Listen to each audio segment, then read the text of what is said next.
আসসালামু আলাইকুম রহমতুল্লাহি ওয়া বারাকাতু। মাশাআল্লাহ, এইখানে দেখেন কোয়াকোস হোটেল আছে। দেখেন মাছগুলো দেখতে অনেক সুন্দর, লাল মরিচের মতো লাগতেছে। লাল মরিচের ভিতরে মাঝখানে সাদা এরকম লাগতেছে। আর এইখানে দেখেন, আর এইদিকে রেডিয়াম মন্টেল বেলুন মলি আছে। মাশাআল্লাহ, অনেক সুন্দর, এগুলোর জন্য দোয়া করবেন। আর এইখানে আছে রেডিয়াম মলি হোয়াইটটা, মাশাআল্লাহ অনেক সুন্দর এখানে।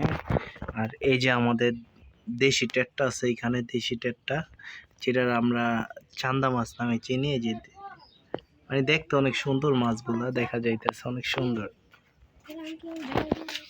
আর আপনাদের দেখাইতেছি, এইখানে দেখেন আছে আপনার মলির বাচ্চা আছে, বেলুন মলির বাচ্চা ওইখানে আছে। আপনার রেডিয়াম মলির বাচ্চা, এটা এখানে বেলুন মলির বাচ্চা, আর ওইখানে হলো নর্মালটা যেটা ওইটা। আর এইখানে যে কিছু গাপ্পি আছে, মিক্স গাপ্পি। এই যে দেখেন, এই যে এখানে মিক্স গাপ্পি আছে, দেখতে অনেক সুন্দর।